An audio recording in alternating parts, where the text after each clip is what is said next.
Hello everyone. DSSB 2025 जो exam हुआ था टीजीटी मैथ का, उसका लीनियर अलजेब्रा का जो क्वेश्चन सेट हुआ था, वो क्वेश्चन को सॉल्यूशन आज इस वीडियो में हम देखेंगे। चलिए पहला क्वेश्चन देखते हैं। Question number 1।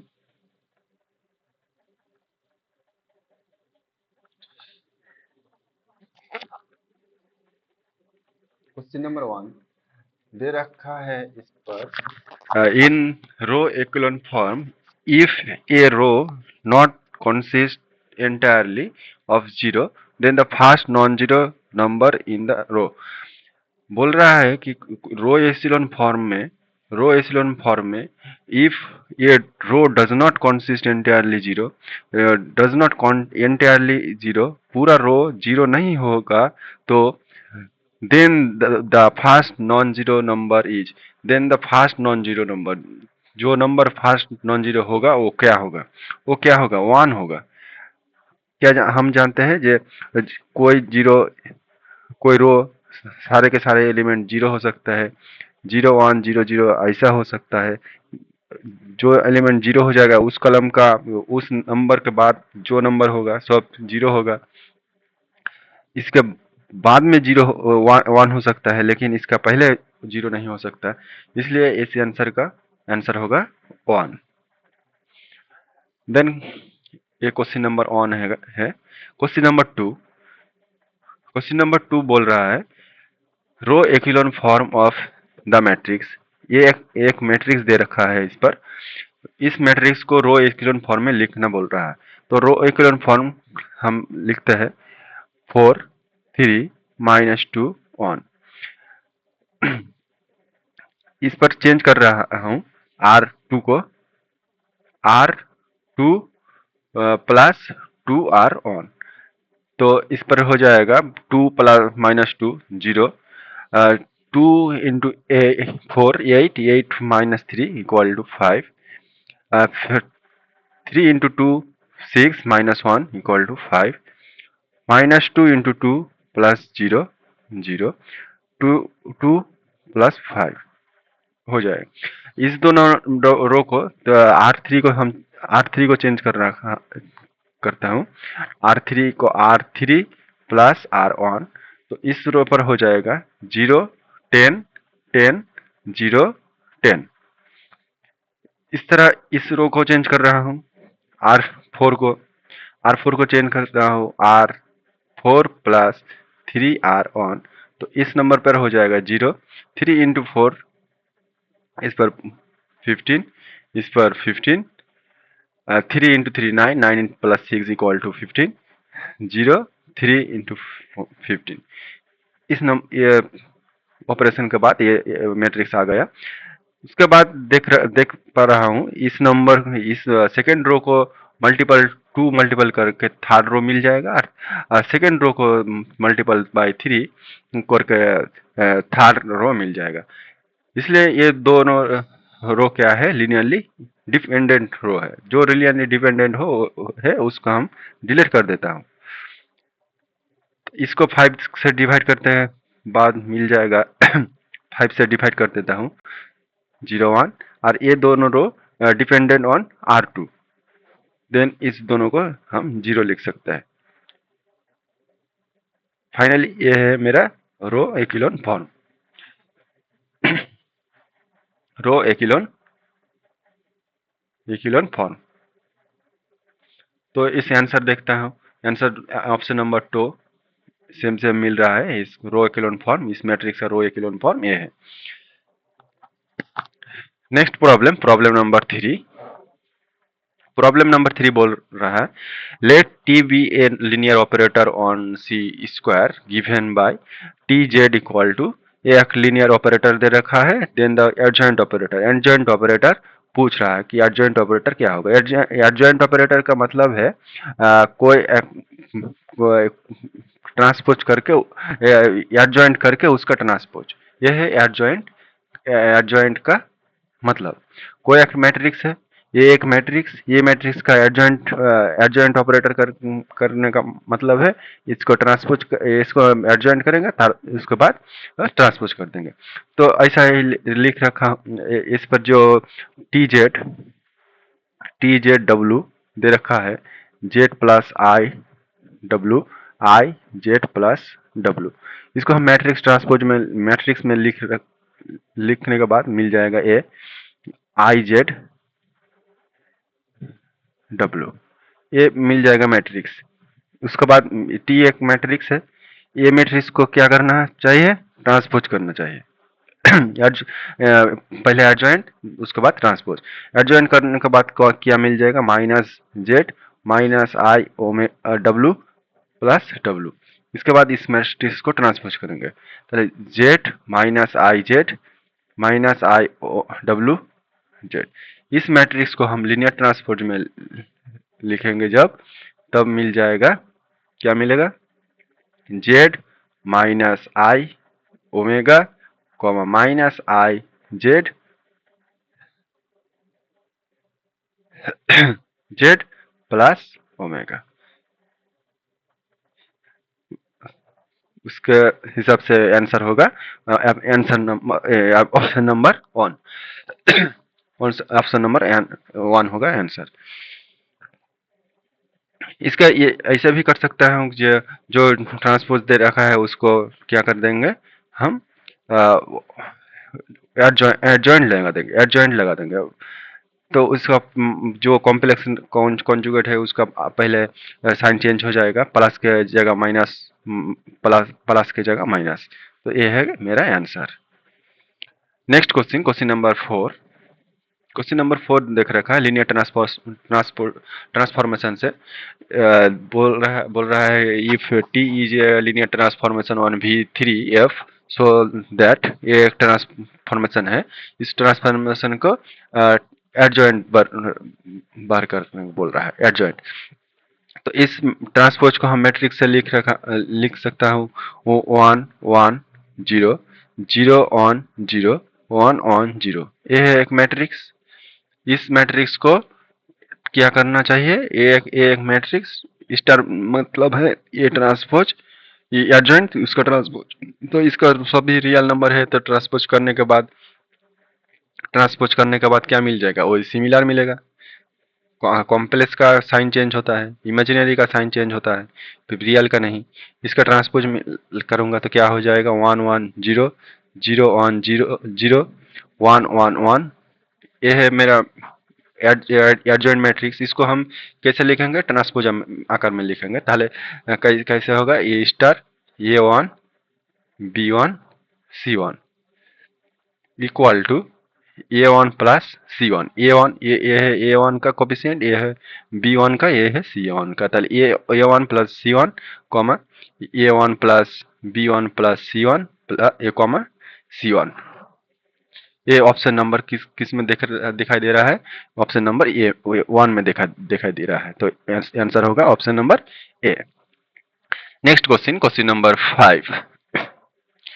5 number question dimension से पूछ रखा है, if V F equal to P four R, इसका मतलब है पोलोनिमियल, 4 डिग्री का एक पोलोनिमियल जिसका एंट्रीज होगा रियल नंबर से। इसका डायमेंशन पूछ रहा है। डायमेंशन क्या होगा, वी एफ कोई वेक्टर फील्ड है, P N real number R से, इसका डायमेंशन होगा, dimension of V equal to N plus 1। यह है मेरा फॉर्मूला। उसी हिसाब से इसका डायमेंशन क्या हो जाएगा, 4 प्लस 1 इक्वल टू 5। आंसर होगा 5। Next question, question number 6।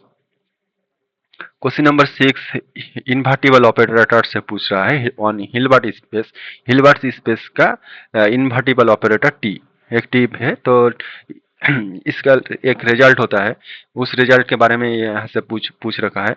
कोई एक मैट्रिक्स का इन्वर्स का कॉन्जुगेट एडजॉइंट ऑपरेटर, मैट्रिक्स का एडजॉइंट ऑपरेटर उसका इन्वर्स दोनों बराबर होता है।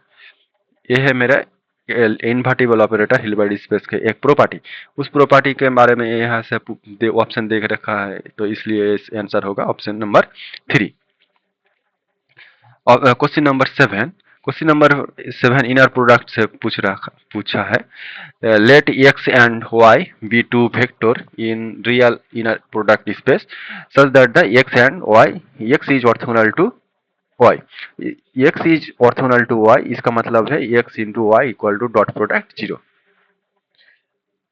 तो इसमें जो ऑप्शन दे रखा है एक्स माइनस वाई, इसका नॉर्म का स्क्वायर, नॉर्म का स्क्वायर, इसका फॉर्मूला हम जानते हैं X square plus Y square minus 2 norm X norm Y, ये है मेरा फॉर्मूला।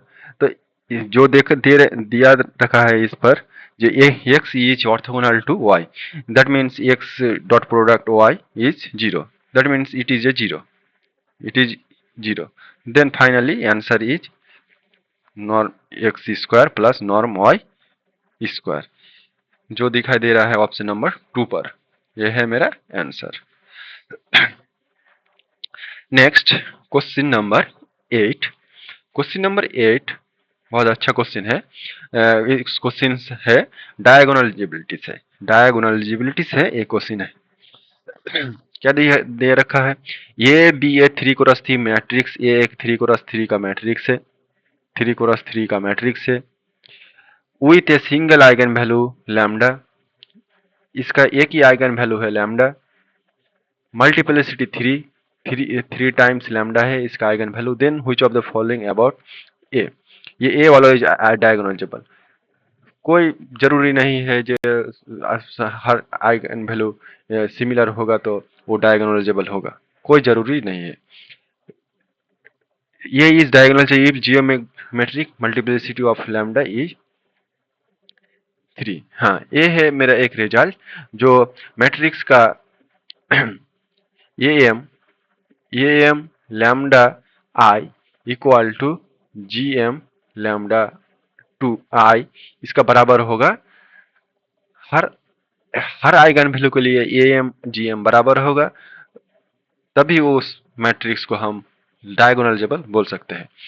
उसी प्रॉपर्टी से ये आंसर करेक्ट है ऑप्शन नंबर बी का। A has 3 distinct linearly independent eigen vector, कोई जरूरी नहीं है जो सिंगल आइगन वैल्यू के लिए जो लीनियरली इंडिपेंडेंट होगा, इसके लिए तो 3 distinct eigen independent eigen vector भी नहीं मिलेगा, और इट इज नॉट डायगोनलाइजेबल, इसको हम नहीं कह सकते हैं। Option number 2।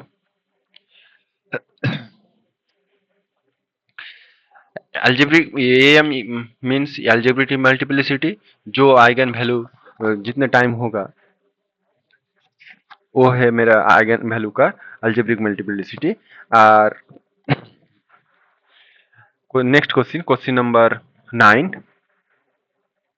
Question number 9 incorrect पूछ रहा है, incorrect regarding dual space, let V be a vector space over a field F and let T V to V a linear transformation, which of the following is incorrect regarding the dual space के बारे में पूछ रहा है।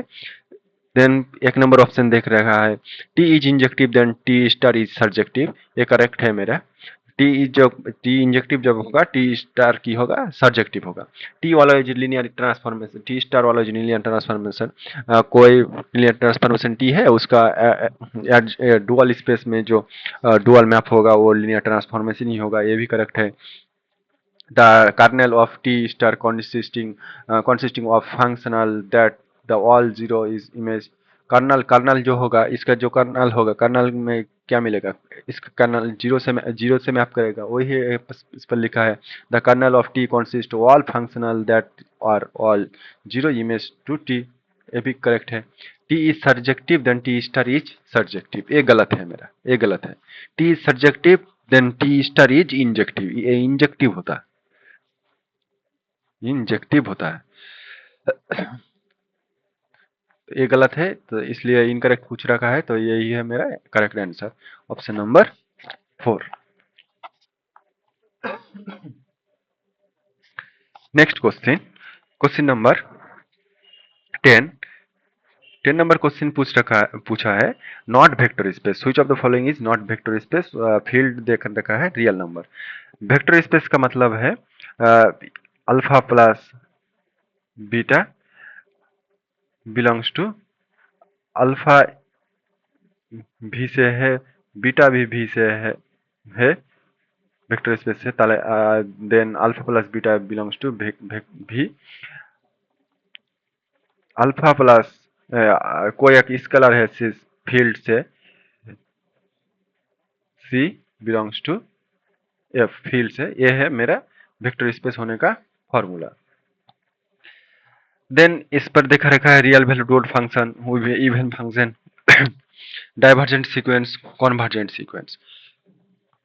अच्छा, odd function, odd function, odd function, odd function plus odd function, always odd function. कोई एक scalar जब ओड फंक्शन से मल्टीप्लाई करेगा, ओड फंक्शन से मल्टीप्लाई, वो भी ओड फंक्शन ही होगा, then it is a vector space. Similar to even function is always vector space. Convergent sequence, दो कॉन्वर्जेंट सीक्वेंस का सम जब करेंगे हम, कॉन्वर्जेंट कॉन्वर्जेंट सीक्वेंस, एक कॉन्वर्जेंट सीक्वेंस एक और एक कॉन्वर्जेंट सीक्वेंस है, दोनों कॉन्वर्जेंट सीक्वेंस का सम का जब करेंगे तब भी कॉन्वर्जेंट मिलेगा। लेकिन डाइवर्जेंट, दो डाइवर्जेंट सीक्वेंस है, एक मेरा एन एक सीक्वेंस है, एक माइनस एन सीक्वेंस है, दोनों डाइवर्जेंट सीक्वेंस है, दोनों डाइवर्जेंट सीक्वेंस का साम जब करेंगे हम तब मिल जाएगा जीरो, ये है कॉन्वर्जेंट सीक्वेंस। बराबर दोनों दो कॉन्वर्जेंट डाइवर्जेंट सीक्वेंस का साम जब करेंगे तब हम मिल जाए convergent sequence, this is does not belongs to divergent sequence, then it is a correct incorrect option. So हम इसको पूछ रखा है जो not vector space, then option number 3 is the correct answer. Next question number 11, the matrix representation of the linear transformation, linear transformation का matrix पूछ रखा है। देन हम स्टैंडर्ड बेसिस से, ऑर्डर स्टैंडर्ड बेसिस से हिसाब करने को बोला है। देन स्टैंडर्ड बेसिस क्या है, 1 0। देन इट ट्रांसफॉर्मेशन फार्मूला जब लगाए तो मिल जाए इस 1 0, टी 0 1 इस बराबर हो जाएगा 0 -1। इसको हम मैट्रिक्स से, ये दोनों वेक्टर के मैट्रिक्स से लिखेंगे तो इसको लिखेंगे 1 0, इसको लिखेंगे 1 -0। ये है मेरा मैट्रिक्स रिप्रेजेंटेशन टी का टी। ऑप्शन नंबर ए, ये है मेरा आंसर। इसको ऐसा भी कर सकते हैं जो ये जो है 1 0 प्लस 0 0 0 1 0 1 स्टैंडर्ड बेसिस से लिख रखा हूँ। इसको भी लिख सकते हैं 1 1 0 -1 0 1। इसको जो इस कलर प्रोडक्ट हो रहा है वो कलम वाइज लिखेंगे, इस 1 को 1, इस 0 को 0, इस 0 को यहाँ पर, इस -1 को यहाँ पर, जो मिल रहा है ये है मेरा required matrix, then option number 1 is correct. 12 number question, 12 number question क्या पूछा है, लेट, ये एक मैट्रिक्स देख रखा है 3 क्रॉस 3 का matrix, then for which non zero X there exist एक scalar alpha such that alpha, ये X equal to alpha X, ऐसा हो सकता है। यहाँ पर टाइपिंग मिस्टेक है, हमें इसको चेक करता हूँ। 1 या 5 0 0 1 5 0 और 0 1 5, देन एक्स एक्स जगह को हम ब्लैंक रखते हैं, स्केलर अभी भी स्केलर। इस पर ऑप्शन नंबर 1 जो है उसको लेकर हम टेस्ट करेंगे तो मिल जाए, इसको इसके साथ प्रोडक्ट, इसको इसके साथ प्रोडक्ट, इसको इसके साथ प्रोडक्ट, तो यहाँ पर क्या मिलेगा 0 5 5, इस पर क्या मिलेगा 0 1 1, इस पर 5 नहीं होगा, इस पर 6 होगा, इस पर 6 होगा, अल्फा। तो इस पर अल्फा, इस अल्फा देकर जो वैल्यू होगा, इस पर 5, इस पर 6, तो ये नहीं हो सकता है। यहाँ पर दोनों वैल्यू सेम आना हो चाहिए। ऑप्शन नंबर ये डिस्कार्ड कर दिया। Option number two, option number two के लिए क्या है, 1 0 1 1 0 1। इस पर जो प्रोडक्ट है इसको 5 मिलेगा, इस पर जो है 1 मिलेगा, इस पर जो है 5 मिलेगा। ये भी अल्फा इंटू 1 0 0, इस पर कोई ऐसा कोई अल्फा नहीं है जो प्रोडक्ट करने के बाद इसको सिमिलर मिलेगा। Alpha into alpha into zero बराबर 1 कभी हो सकता है? कभी नहीं हो सकता है। इसलिए इस ऑप्शन भी इनकरेक्ट है। ऑप्शन नंबर थ्री टेस्ट करता हूँ। ऑप्शन नंबर थ्री क्या देख रखा है? ऑप्शन नंबर थ्री देख रहा है 1 1 0 1 1 0। इस पर प्रोडक्ट करने के बाद 5 मिलेगा, इस पर प्रोडक्ट करने के बाद 6 मिलेगा, इस पर 0 मिलेगा। Alpha into 1 1 0। ऐसा नहीं हो सकता है alpha 5 equal to 5 alpha, 5 equal to 6 alpha, ऐसा भी नहीं हो सकता है। इसलिए ऑप्शन नंबर थ्री भी डिस्कार्ड करता हूँ।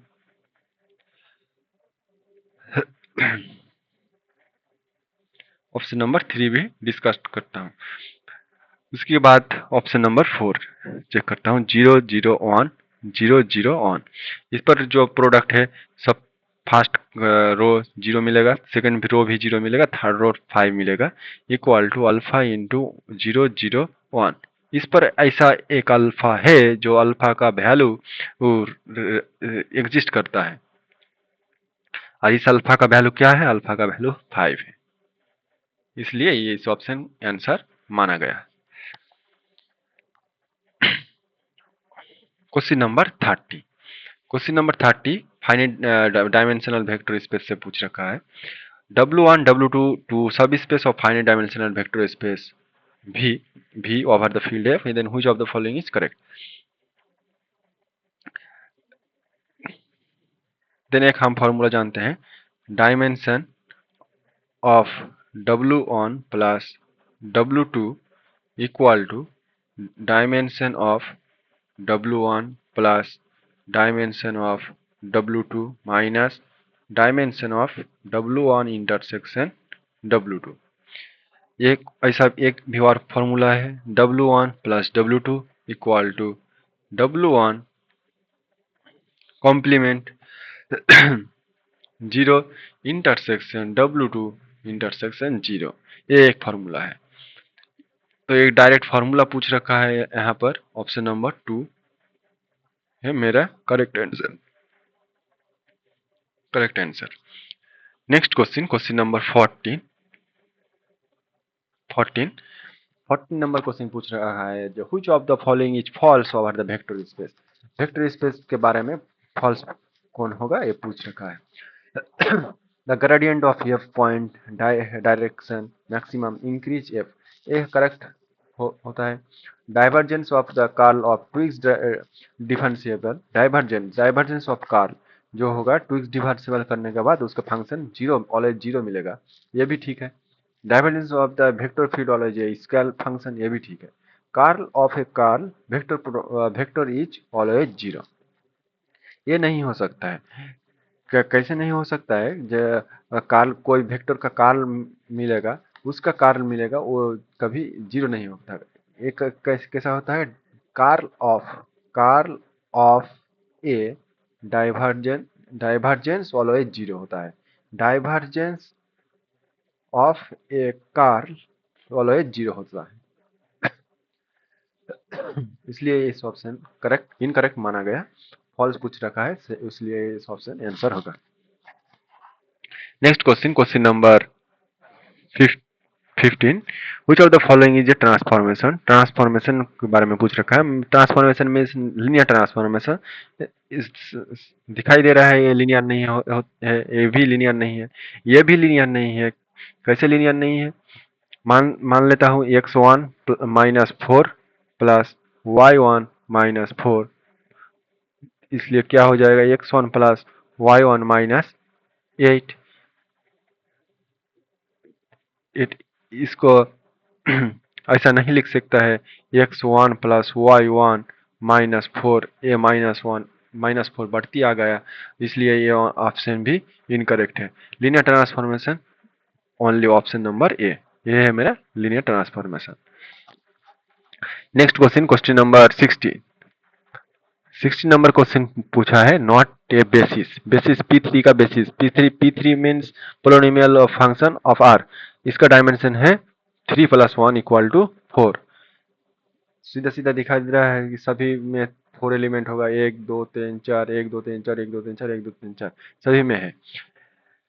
बेसिस चेक करने का बोल रहा है, बेसिस मीन्स उसका जो मैट्रिक्स मिलेगा वो मैट्रिक्स का डिटर्मिनेंट नॉट इक्वल टू 0 होगा, तो इसलिए पहला जो मैट्रिक्स है 1 -2 -2 0 -2 3 -1 0 1 -1 6 0 1 0 0 1। ये जो मैट्रिक्स है, इस मैट्रिक्स का क्या करना चाहिए, डिटर्मिनेंट, डिटर्मिनेंट को इसका बराबर जो प्रोडक्ट करेगा तो ये मिलेगा, इसका डिटर्मिनेंट हम निकालते हैं, 1 -2 -2 -2 3 -1 1 -1 6, ये मैट्रिक्स मिलेगा एक बराबर में। इसके बाद 1 -2 2 से मल्टीप्लाई करके दो प्रोडक्ट करता हूँ, R2 को चेंज करता हूँ, R2 + 2R1 इक्वल 0 हो जाएगा। 2 इंटू -4 -1 हो जाएगा, इसको दो दे गुण 4 4 -1 -5 हो जाएगा। इससे इस घटा देता हूँ, इससे इस R3 को चेंज करता हूँ, R3 -R1 करता हूँ, तभी ये 0 हो जाएगा, ये -3 हो जाएगा, R 1 हो जाएगा, 1 सॉरी, ये हो जाएगा 6 -R1, ये हो जाएगा 4।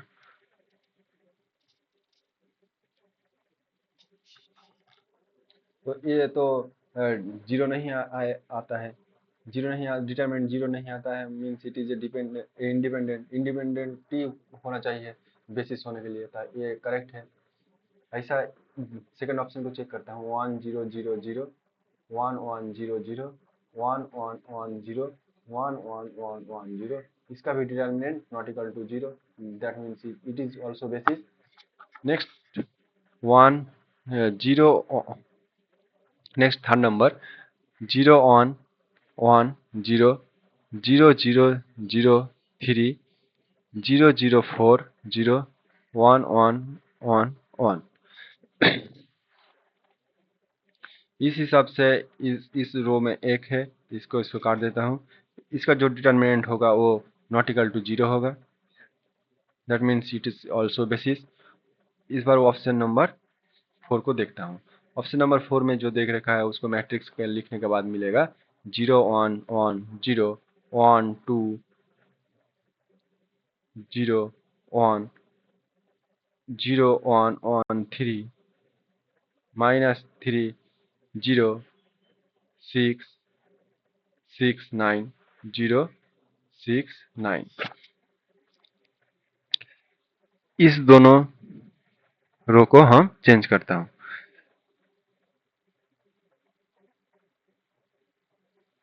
ऑप्शन 0 1 1 0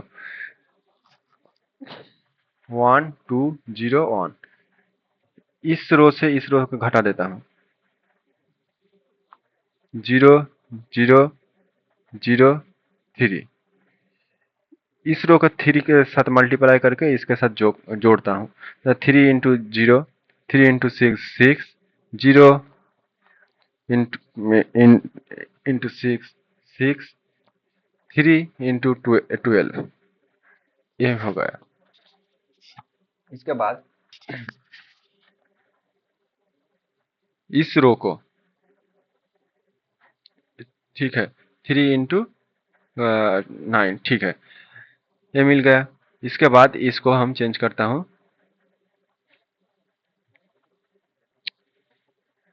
इस कलम से हिसाब करता हूँ, इस कॉलम से हिसाब करता हूँ, इस कॉलम में एक ही वन है, तो इसके को हम डिलीट करता हूँ। जो मिलेगा वो है डिटर्मिनेंट होगा 0 0 3 6 6 12। इसके बाद इसको 6 से मल्टीप्लाई करता हूँ, 1 1 0 0 0 3। इसको 6 से मल्टीप्लाई करके इसको घटा देता हूँ, ताहले 0 0 12। और इस सेकंड रो और थर्ड रो की हो गया एक दूसरे से डिपेंडेंट होगा, दैट मीन्स इसका डिटर्मिनेंट जो होगा वो जीरो होगा। डिटर्मिनेंट जो होगा वो जीरो होगा। डिटर्मिनेंट जीरो हो गया मतलब ये बेसिस नहीं हो सकता है, इसलिए इस ऑप्शन को नॉट बेसिस पूछा है, इसलिए इस ऑप्शन को मार्क किया गया। Next question, question number 17 number question में पूछ रखा है which of the following is not correct for a function. एक फंक्शन है इनर प्रोडक्ट का, इनर प्रोडक्ट का एक फंक्शन है। इस इनर प्रोडक्ट का मतलब है, इनर प्रोडक्ट का मतलब थ्री प्रॉपर्टी है। एक नंबर प्रॉपर्टी है लिनियरिटी, दो नंबर प्रॉपर्टी है पॉजिटिव डिफाइनेट्स,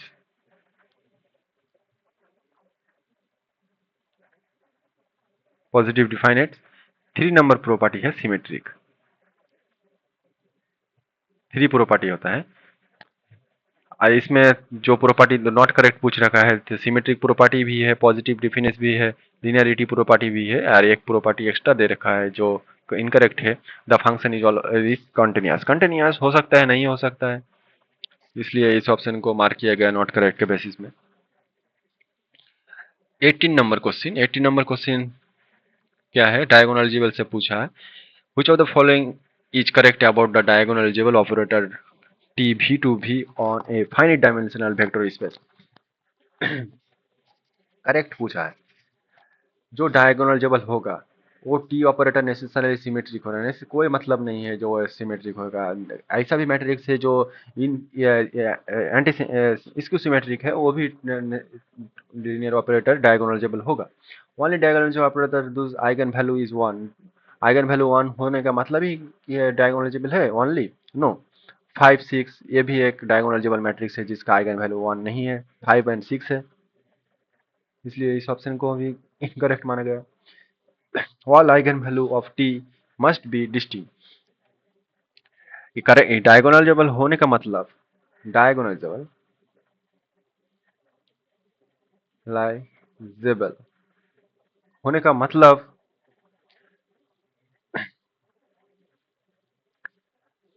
ये नहीं है जे ऑल आइगन वैल्यू डिस्टिंग होगा। ऑल आइगन वैल्यू डिस्टिंग होने के बाद हम उस आई मैट्रिक्स को डायगोनलाइजेबल बोल सकता है,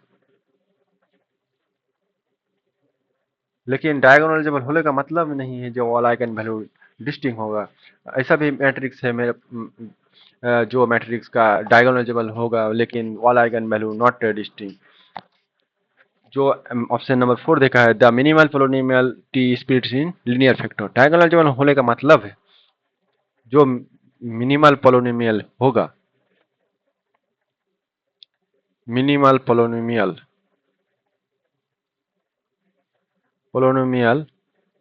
of T splits into linear factor। ये है necessary sufficient condition. Minimum polynomial of T splits in linear factor. Minimum polynomial जो है उस मिनिमम पोलिनोमियल लीनियर फैक्टर में हो जाएगा तो डायगोनलाइजेबल होगा। डायगोनलाइजेबल होने का मतलब भी ये है जो मिनिमल पोलिनोमियल होगा वो लीनियर में होगा। ऐसा नहीं है जो all eigen value T must be distinct होगा तो डायगोनलाइजेबल होगा, ये ठीक है। All eigen value distinct that means that matrix diagonalisable, but diagonalisable matrix is always not eigen value is always distinct. So option number correct है 4। Next question, question number 19। Question number 19, question number 19 inner product से पूछ रखा है। Inner product से ये एक square matrix है order N का, A X Y belongs to R, X Y A equal to A X A Y standard product of A X inner product R to the power N R if inner product होगा। Inner product कब होगा, rank of A equal to N होगा। यह है एक statement type problem. Rank, ये matrix का rank बराबर फुल रैंक मिल जाएगा, तभी वो इनर प्रोडक्ट होगा। नेक्स्ट क्वेश्चन, क्वेश्चन नंबर 20, इसको हम स्किप करते हैं हिंदी के लिए। What is the necessary and sufficient condition non empty, इस क्वेश्चन नंबर है 21 number question. What is the necessary and sufficient condition for a non-empty subset W of a vector space VF to be a subspace? Vector space का जो necessary sufficient condition है वो क्या है? A B belongs to F से लेता हूँ, और यू कॉमा भी बिलोंग्स टू डब्ल्यू से लेता हूँ। वन स्टेप टेस्ट है, ए यू प्लस बी भी बिलोंग्स टू डब्ल्यू। ये है मेरा वन स्टेप टेस्ट चेक करने का, वेक्टर स्पेस चेक करने का वन स्टेप टेस्ट, जो ऑप्शन नंबर 2 में दे रखा है। यही पूछा है कि कौन सा नेसेसरी अनसफिशिएंट कंडीशन है। ये मेरा नेसेसरी अनसफिशिएंट कंडीशन है। वेक्टर स्पेस होने का मतलब है ए होगा, और ए हो ऑप्शन नंबर 2 होने का मतलब ही है वेक्टर स्पेस होगा। Next question, question number 22 number question पूछा है, which of the following is a vector space over the field of real number. कौन सा वेक्टर स्पेस फॉर्म करता है रियल नंबर में? नेचुरल नंबर, नेचुरल नंबर में तो जीरो नहीं, zero does not belongs to natural number, ये नहीं हो सकता है। नॉन जीरो रियल नंबर, इसमें भी तो zero does not belongs to है, तो ये भी करेक्ट नहीं होगा। Set of all positive integers Z plus में भी तो zero does not belongs to Z positive, ये भी नहीं हो सकता है। 3 ऑप्शन डिस्कार्ड हो गया, मतलब ये आंसर होगा। Next question, question number 23 number question. 23 number question में क्या पूछा है? The rank of the matrix, इस मैट्रिक्स को रैंक पूछा है। तो इस मैट्रिक्स को हम रो इक्विवेलेंट फॉर्म में सजाते हैं। 3 4 R2 को चेंज करता हूँ, R2 minus 4R1 equal to 0, 5 minus 8 minus 3, 7 minus 12, 7 minus 12 minus 5। R3 को भी चेंज करता हूँ, R3 minus 3R1, 0 minus 3, 4 minus 9 minus 5। तो ये क्या हो जाएगा? इसके बाद 1 2 3, 0 माइनस 3 माइनस 5, इस दोनों को हम क्या करते हैं? जीरो करते हैं। इस number of non zero row equal to number of, इस मैट्रिक्स के हम रो इक्वल फॉर्म में सजा दिया। सो रो इक्वल में सजाने के बाद number of non zero row equal to rank of matrix, matrix. तो number of non zero row कितने हैं? 2 है, that means 2 is the rank. इसका आंसर होगा 2। नेक्स्ट क्वेश्चन, क्वेश्चन नंबर 24 में भी रैंक पूछा है, रैंक पूछा है। तो इस मैट्रिक्स को हम रो इक्वल फॉर्म में सजाते हैं। वो -1 1 2 0, 2 इंटू R2 को हम चेंज करते हैं, R2 प्लस 2R1। इस पर 0 हो जाएगा, इस पर 5 हो जाएगा, इस पर 5 हो जाएगा, इस पर 0, इस पर 2। R3 को चेंज करते हैं, R3 प्लस R1 करके, तो इस पर 0 हो जाएगा, इस पर 0 हो जाएगा, इस पर 2 हो जाएगा, इस पर और 1 हो जाएगा। ऐसा ही इस पर भी चेंज करता हूँ, R4 पर। R4 में क्या करता हूँ? R4 प्लस 5R1, इस पर 0 हो जाएगा, 5, इस पर 15 हो जाएगा, इस पर भी 15 हो जाएगा, इस पर 6 हो जाएगा। इस पर देख देख रहा हूँ, इस पर चेंज करने के बाद जो मैट्रिक्स मिल रहा है, जो 2 नंबर और 4 नंबर रो है, एक से दूसरे से डिपेंडेंट है। तो इसका मतलब है ये जो लाइन हम जीरो कर देता हूँ, 5 5 2 0 0 2 1 0 0 0 0। ये है मेरा row equivalent for row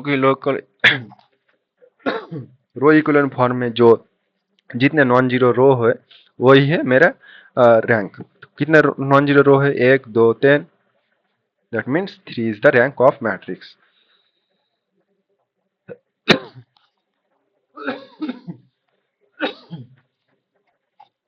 next question, question number 25। 25 number question को हम स्किप कर चुका कर रहा हूँ, इसलिए जो क्वेश्चन है ये इनकम्प्लीट क्वेश्चन है, इस पर जो लिखा है इस नहीं मिला है और ये कैलकुलेशन करने के भी लायक नहीं है, बहुत ज़्यादा बड़ा क्वेश्चन है। और उसके बाद भी ये क्वेश्चन इनकम्प्लीट है, यहाँ पर भी इनकम्प्लीट है, इसलिए इस क्वेश्चन को हम स्किप करता हूँ। Next question 26 number. 26 number question, if f and q are finite dimensional vector space v, then the इस पर फार्मूला पर बेस्ड क्वेश्चन है, जो फार्मूला हम एक बार लिखाया, dimension p plus q equal to dimension of p plus dimension of q minus dimension of p intersection q। ये है फार्मूला जो ऑप्शन नंबर एक में दे रखा है, इसलिए ये होगा आंसर। इस पर माइनस प्लस दे रखा है, इसलिए डिस्कार्ड होगा, इसको कोई जरूरी नहीं है, एक क्रॉस होगा। ये कब होगा? जब दोनों डिसजॉइंट होगा तब ये फॉर्मूला होगा। इस पर तो डिसजॉइंट नहीं बोला है, इसलिए इसको हम नहीं मानते हैं करेक्ट। जब यहाँ पर लिख देता है disjoint, A P and Q are disjoint, then इसको हम करेक्ट मानता हूँ। Question number 27। क्वेश्चन नंबर 27 में बेसिस पूछा है कि जो which of the following is the basis. इस पर 3 एलिमेंट है तो 3 एलिमेंट मिलेगा। इस पर ए लिनियरली डिपेंडेंट है, 1 0 0 मैट्रिक्स में लिखता हूँ। ये तो लिनियरली डिपेंडेंट बोल रहा है, ये तो नॉन डिपेंडेंट है। इसका डिटर्मिनेंट क्या होगा? डिटर्मिनेंट 1 होगा, that means it is independent. Independent ये गलत है। ऑल्सो बेसिस 1 1 1 0 1 1 0 0 1, हाँ ये एक बेसिस हो सकता है। It is also basis, 3 number option 1 0 0 0 1 0 1 1 0, ये बेसिस नहीं हो सकता है, इसलिए इसका डिटर्मिनेंट क्या है? 0 है, इसलिए ये बेसिस नहीं हो सकता। Option number 4 1 minus 1 0 0 1 minus 1 1 0 minus 1, इसका डिटर्मिनेंट इसका डिटर्मिनेंट क्या होगा? Determinant 1 minus 1 0 plus 1 0 plus 1 minus 1 plus 1 equal to 0, इसका भी डिटर्मिनेंट 0 हो गया, मतलब ये भी बेसिस नहीं होगा। सिर्फ ऑप्शन नंबर 2 बच रख डिस्कार्ड नहीं होगा, इसलिए ये आंसर होगा option number 2 is basis. Next problem number 28। Next problem number है 28। 28 number problem, which of the following is diagonalizable? diagonalizable over r, r से पूछा है diagonalizable। इस मैट्रिक्स का eigen value on comma on, ये m of on equal to 2, then gm of on equal to 2 minus rank of a minus 1 I, then 2 minus rank of एक matrix होगा जो होगा 0 2 0 0, इसका रैंक क्या है? 1 है। Geometric multiplicity 1 equal to 1, then A M of on not equal to gm of on, that means it is not diagonalizable, not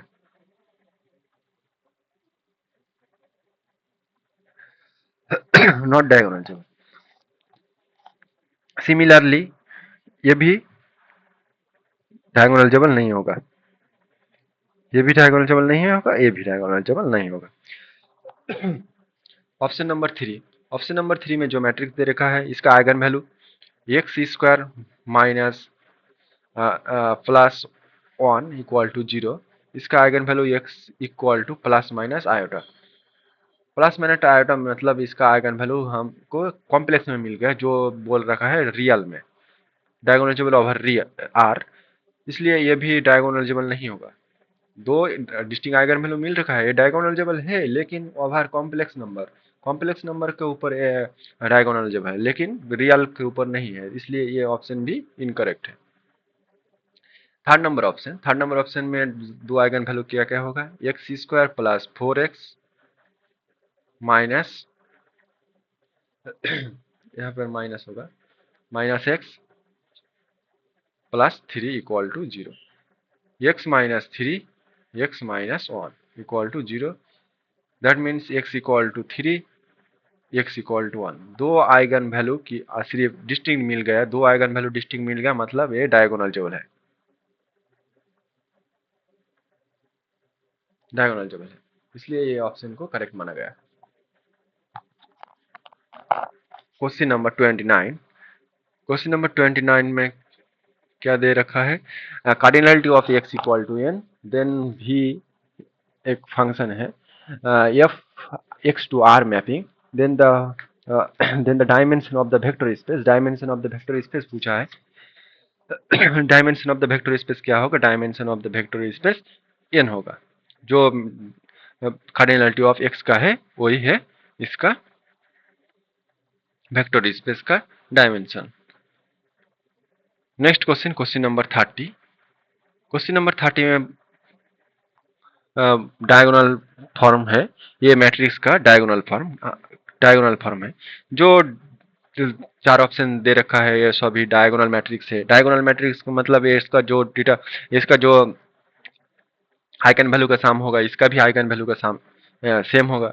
eigen value का sum मतलब ये trace sum of eigenvalue equal to trace, तो इसका trace क्या होगा, इसका trace 7 होगा, इसका दोनों आइगन वैल्यू का सम 7 होगा, इसका दोनों आइगन वैल्यू का सम कितना होगा, -7 होगा, इसका दोनों का सम कितना होगा, 7 होगा, इसका दोनों का क्या होगा, -3 होगा, इसका 3 होगा। ये नहीं हो सकता है, 7 मिलना चाहिए, 7 मिलना चाहिए, इसलिए यही है फॉर्म है डायगोनल फॉर्म, इसलिए ये है मेरा correct answer. Question number 31, 31 number question जो है ये दो ऑर्थोगोनल वेक्टर इनर प्रोडक्ट इसमें दे रखा है, एंड के बाद जो स्टेटमेंट था ये मिसिंग है, इसलिए इस ऑप्शन को हम स्किप करता हूँ। 31 नंबर क्वेश्चन को हम स्किप करता हूँ, लेकिन इसलिए जो क्वेश्चन दे रखा है ये क्वेश्चन इनकम्प्लीट है। Next question 32 number question, which of the following matrix is diagonalizable over R, R के ऊपर डायगोनलाइजेबल पूछा है, तो इस बी मैट्रिक्स को दिखाई दे रहा है 3 eigen value, upper triangular matrix है, अपर ट्रायंगुलर मैट्रिक्स का जो डायगोनल में एलिमेंट होगा वही आइगन वैल्यू होगा, और 3 डिस्टिंक्ट आइगन वैल्यू, 3 यहाँ पर 3 आइगन वैल्यू डिस्टिंक्ट है, इसलिए डायगोनलाइजेबल होगा। जो मैट्रिक्स यहाँ पर दिखाई दे रहा है इसका एम, इसका आइगन वैल्यू क्या होगा, इसका आइगन वैल्यू होगा 1 1 2, that means M of 1 equal to 2, M of 2 equal to 1, इसको हम नहीं चेक करने का जरूरी नहीं, ये जी एम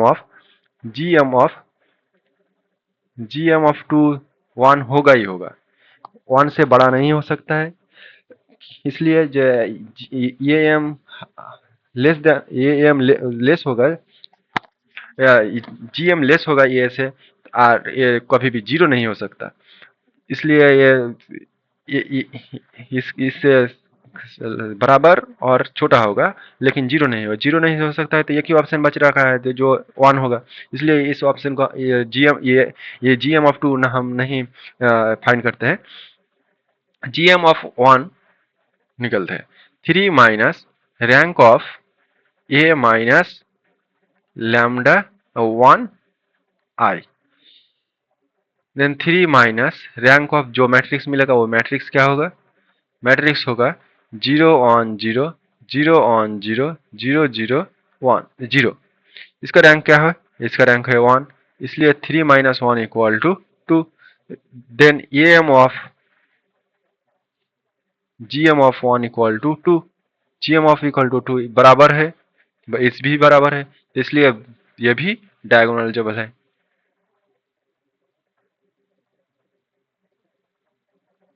इसलिए both option A and B are correct. Next question, question number 33। 33 number question, the value of the determinant, determinant पूछा है, इस मैट्रिक्स का डिटरमिनेंट पूछा है।